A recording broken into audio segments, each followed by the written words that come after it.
Hey guys, a lot of action on the board again today as usual for Saturday in college basketball. This is going to be for January 21st, 2017. And if you're interested in getting our daily free play, you can head on over to our main site, stumpthespread.com, by clicking in the logo in the top right-hand corner of this video. And if you're not on desktop, you won't be able to do that, so we'll also link Stump the Spread in the video description. A lot of games to cover today. In this particular video, we're just going to touch on 7 of those games that we feel are decent value bets against the spread. And if you're interested in what games we're going to be touching on, I'll put a list of the games that I talk about in the video description as well. And also over on our main site, you can upgrade to a premium membership to get all of our top confidence plays across all major American sports and get access to all of the plays, or a good chunk of the plays that we don't cover in this particular video. Alright guys, so the first game that I want to discuss in this video is going to be a matchup over in the Big Ten, and it's between Nebraska and Rutgers. After getting off to a hot start in conference play, Nebraska has cooled off a bit, falling to the middle of the pack in the Big Ten, staying 9-9 overall and 3-3 in conference. Nebraska is coming off yet another competitive defeat as the Huskers fell the other day at home to Ohio State by a final of 66-67. Nebraska has performed well on the road in the Big Ten, playing well in wins at Maryland and at Indiana, while also losing at Michigan by just 6 points.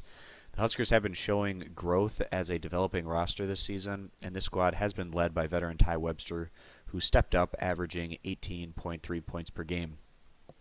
And the home team is Rutgers here, and the Scarlet Knights put up some respectable results back during the non-conference, but the Scarlet Knights haven't been able to find traction in the Big Ten, now standing 11-8 overall and 0-6 in conference.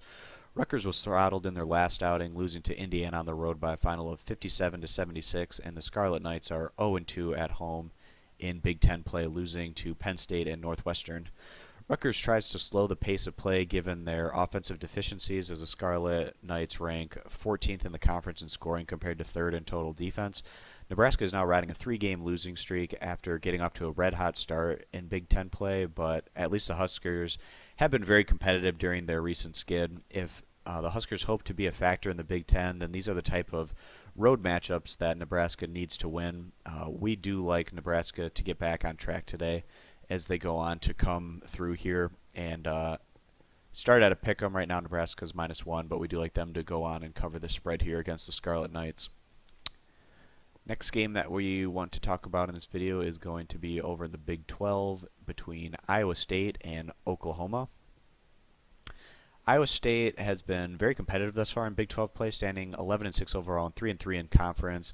And even in their losses, the Cyclones have been solid, like their road loss against Baylor by 2 points and their recent 4-point loss against Kansas.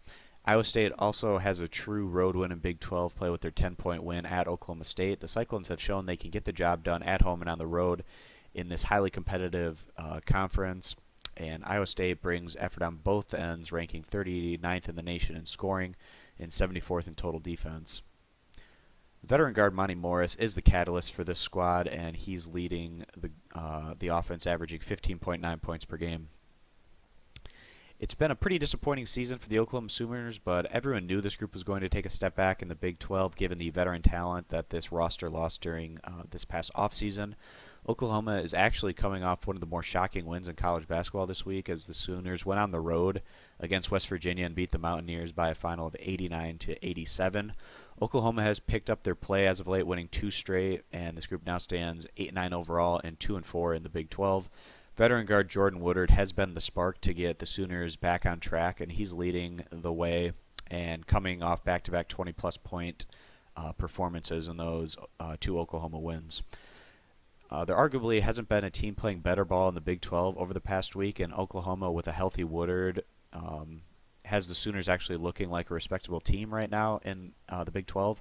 Iowa State has been pretty good on the road in conference, but we do like Oklahoma to keep things rolling today as they build off their recent momentum and go on to win and cover the spread. You can see Iowa State opened here as 2-point favorites, but obviously with how well Oklahoma has been playing as of late, people were early bettors on the Sooners in this one. That shifted the spread quite a bit, but even in that situation behind their home court advantage, we do like them to come through here and cover this 1-point spread. Also, just to kind of note here, I guess I'll just touch on this game real quick, Illinois and Michigan. I'm not going to go into kind of a deep matchup analysis of this one, but Illinois blew out Michigan not that long ago in conference play at home, so the Illini getting the 8 to 8.5 points here does feel like a pretty solid value bet in this particular matchup. And yeah, that's pretty much what I want to say about that particular matchup. If I do see other games that have decent betting value as I scroll through here that I want to just quickly touch on without going into too deep of discussion, I'll do that. But anyways, the next game I want to talk about is going to be over in the Pac-12, and it's going to be between Arizona and UCLA. Arizona has built in their last outing, built a near insurmountable 23-point lead against USC before collapsing in the final 10 minutes to nearly choke the game away. Arizona had a lot of fortunate things go their way in the final minute against USC. In particular, they banked in a 30-foot three-pointer at the end of the shot clock in one situation when USC was really closing in and had it at about a 3 to 4 point game. I think it was a 3-point game at that particular point. And also, Arizona got a flagrant one foul called on USC in what was a really debatable call, so then they got free throws in the ball, which pretty much iced that one. And even though USC really battled hard to get back into that game, they did come up short in that particular matchup. But anyways, Arizona is able to come through and pick up that win, and now with that win, the Wildcats have improved to 17-2 overall and 6-0 in conference. Arizona might not be the most threatening offensive team in the Pac-12, but the Wildcats have been able to lean on their defense for success, as Arizona ranks as the top team in the conference in points allowed. Without their top player, Alonzo Trier, it's been newcomer Lauri Markkanen who's led the attack, averaging 17 points per game for Arizona. And then we have the home team in this one is going to be UCLA, and the Bruins have been a lot of fun to watch this season with this high-powered offensive unit, as UCLA stands an impressive 19-1 overall and 6-1 in the Pac-12. UCLA is the top offensive team in the conference, averaging 93.4 points per game, and this offensive attack has 6 players averaging in double figures, with veteran Bryce Alford leading the charge, averaging 17.4 points per game. UCLA has a potential Final Four run written all over them, but the question is going to be whether this group is good enough on the defensive end to make a deep run come March. UCLA is coming off another dominating win as they blew out Arizona State in their last outing by a final of 102-80. This should be an interesting matchup as the best defensive team takes on the best offensive team in the Pac-12. Arizona continues to, or if they continue to play with it in the final 10 minutes of their last outing against USC, then they will really get blown off the court today by just an elite UCLA offensive attack. UCLA should be able to build off of their home crowd in this one as they go on to win and cover this manageable spread here against an Arizona squad that, at least down the stretch in the last outing, wasn't looking all that great. It's going to be interesting to see how that carries over into this particular matchup. All right, guys, so the next game I want to cover is going to be over in the MAC. Let's see. All right, here it is. Ohio versus Northern Illinois. All right, so after getting off to a hot start in the MAC, the Ohio Bobcats have fallen back, losing their last 2 outings to now stand 11-5 overall and 3-2 in conference. Ohio's been playing without their best player, big man Antonio Campbell, who's been out in the last 2 outings, and it's been a major reason in the decline that we've seen from the Bobcats. In their last outing, Ohio came up short on the road against Akron, losing to the Zips by a final of 68-83. And Ohio gets another tough challenge today on the road against one of the other higher-tier teams in the MAC, at least from what we've seen in the conference thus far. The Bobcats are without their leading scorer, and this group is now led by veteran Kenny Comiskey, who's averaging 16.4 points per game, but again, not having their top guy and leading scorer Antonio Campbell in the lineup really doesn't make this Ohio squad the same kind of force that they were at the beginning of conference play. Then the home team, we have Northern Illinois, and Northern Illinois has been finding success thus far in conference play as this group now stands 12-6 overall and 4-1 in the MAC. And in their last outing, the Huskies leaned on their defense to get past Miami, Ohio at home, picking up that one by a final of 62-58. Northern Illinois' strengths come on the defensive side of the ball, as this group ranks 64th in the nation in points allowed, giving up just under 67 points per game on average. The Huskies have faced a road-heavy slate thus far in conference, and NIU now gets a chance to build themselves up with 4 of their next 5 games coming at home. Northern Illinois is a deeper group than Ohio, and they spread the ball around a little bit more. And big man Marin Maric, who's one of the better bigs in this conference, is leading the way, averaging 13.3 points per game. We've been fading Ohio, who's now playing without their best player in the Bobcats, are now more of a middling team in the MAC without Campbell down low. Northern Illinois has been taking care of business at home thus far in MAC play, and we do like for the Huskies to get the job done again today as they go on to win and cover this manageable spread here against the Bobcats. And the next game I want to touch on is going to be between Boise State and San Jose State, and this is going to be over in the Mountain West. Boise State has stumbled a bit as of late, coming off back-to-back defeats against Fresno State and New Mexico, but the Broncos are still one of the better overall teams in this conference, standing 11-6 overall and 4-2 in conference play.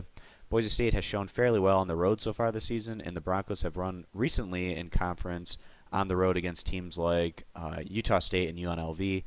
The Broncos tend to build off of their defensive effort, but their defense has failed them in their last 2 outings, which has been why they've been coming up short. The Broncos still rank second in the conference in total defense, giving up 68.4 points per game on average. Chandler Hutchinson has stepped up this year to lead this group, averaging 17.8 points per game. And then we get the home team, San Jose State. They've been a bit hit or miss thus far in conference play, but the Spartans are one of the weaker all-around Mountain West Conference teams, standing 9-8 overall and 2-4 in conference. San Jose State hasn't shown much in the way of strengths in this league, ranking 7th in the conference in both total defense and scoring average. The Spartans came up well short in their last outing at home, losing to Wyoming by a final of 70-80 in a game that was never really as close as even what that final score would suggest. SJSU has been led by Brandon Clark, who's averaging 17.6 points per game. San Jose State was able to get the job done the other day at home, and things don't get any easier for the Spartans in this matchup. Boise State has slipped up a bit as of late, but that's just more fuel for the Broncos to refocus their efforts as they try to get back on track today. Boise State has shown pretty well on the road so far this year, and we do feel like they can come through in this one as they go on to win and cover the spread against the Spartans. All right, the next game that we want to talk about is going to be over in the Sun Belt. I think I have to scroll quite a bit down for this particular matchup. Let's see here. All right. Okay, here it is. And it's going to be between Troy and Arkansas State. All right, guys. So let me find my spot here. All right, so Troy wasn't able to come through in their last outing at home, losing to Texas State by 4 points. But this is a Trojans group that's been consistently undervalued by Vegas over the past month plus, and it's been mainly in their competitive matchups on the road. Troy has been one of the more dangerous offensive teams in the Sun Belt this season, ranking second in the conference in scoring, putting up 80.7 points per game on average. In their last road contest, Troy came through for us, upsetting Georgia State by a final of 80-77, and the Trojans also followed that result up with a dominating 22-point win over Texas Arlington, who's another one of the top teams in the Sun Belt. And then we get Arkansas State. They've had some of the better results in the non-conference from what teams in the Sun Belt were able to do, but that hasn't really been carrying over into league play as the Red Wolves now stand 12-6 overall and 3-2 in conference. After losing back-to-back on the road against Coastal Carolina and Appalachian State in less than ideal results for the Red Wolves, they were able to bounce back in their last outing, getting past Arkansas Little Rock on the road by a final of 77-72. Arkansas State has been very hit or miss on the offensive side of the ball thus far in conference, and on the year the Red Wolves have leaned on their defense, which ranks second in the Sun Belt in points allowed. This has the makings to be a very competitive matchup, given how impressive Troy has been on the road over the past month or so of action. Even in their losing efforts, the Trojans have been very competitive on the road. Troy has the edge on the offensive side of the ball, and we do like for the Trojans to keep things competitive in this one as they go on to cover this 6-point spread here against the home team. All right, guys, so just one more game that I want to touch on in this particular video.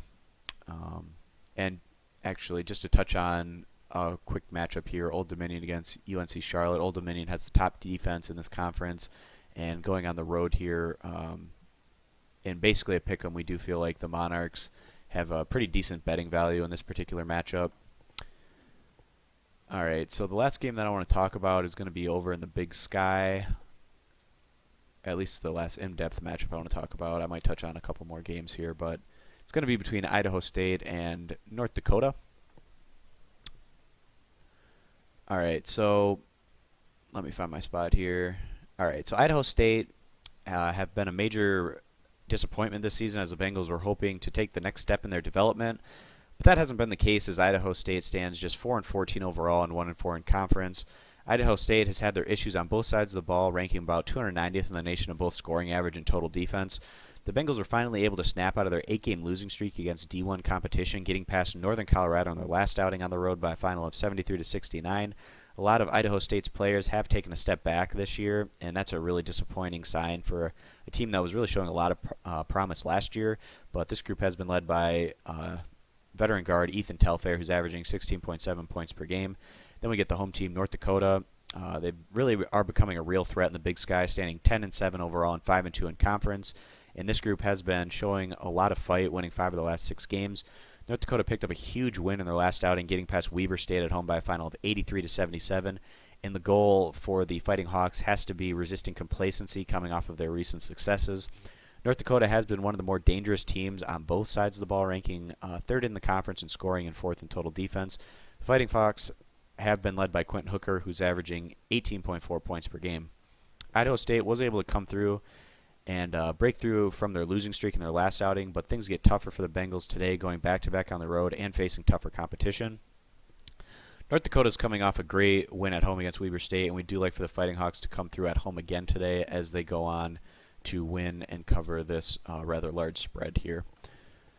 And another game that I saw that I wanted to touch on real quick is Niagara versus St. Peter's. This is the Niagara group that's really had a tough time finding their way, getting wins in conference. And then you have the St. Peter's squad, who's been the clear-cut top defensive team over in the MAAC this year. And they've also been showing some positive signs of growth on the offensive end as of late. And the Peacocks have just been playing really solid ball as of late, and they're now looking like one of the bigger threats in this conference, and we do like them to come through in this particular matchup, win and cover this moderate spread here against the Purple Eagles. And another game here, Samford versus Chattanooga. Chattanooga coming into the year top team in this conference over there in the Southern Conference, but this Samford squad has really been a competitive presence there, and this seems like a lot of points to give. It has fallen off that 11-point spread down to about 10 to 10.5, but Samford there on the road also feels like a pretty decent value bet. And that's going to about do it for this video, guys. So thanks for watching. This video has been a little bit different than some of the other videos I've done, just in, adding a couple games here and there, picks against the spread without going deep into the matchup. But that's going to about do it for this video. So again, if you want our daily free play, our free picks have actually been on fire lately, with Akron coming through for us yesterday, and our 1-unit bets have just really been coming through. So if you're interested in getting our daily free play, you can head on over to our main website, stumpthespread.com, by clicking this logo in the top right-hand corner, and we'll also link Stump the Spread in the video description. And you can also upgrade to a premium pick package over there to get all of our top confidence bets across all major sports. Today we're loaded up with college basketball plays. I think we have about 8 or 9 top confidence plays for Saturday's action college basketball. There was just a ton of decent value bets across the board, and it was really hard filtering it down to even that number. So really hoping that those can come through for us today, and pretty excited about that. So also, if you're interested in getting more of this pick content in video form, you can go ahead and click that subscribe button. And also, if you want to thumbs up this video, it really helps us out and is greatly appreciated. So thanks, guys, and we'll see you in the next college basketball pick video tomorrow. Thanks a lot. Bye.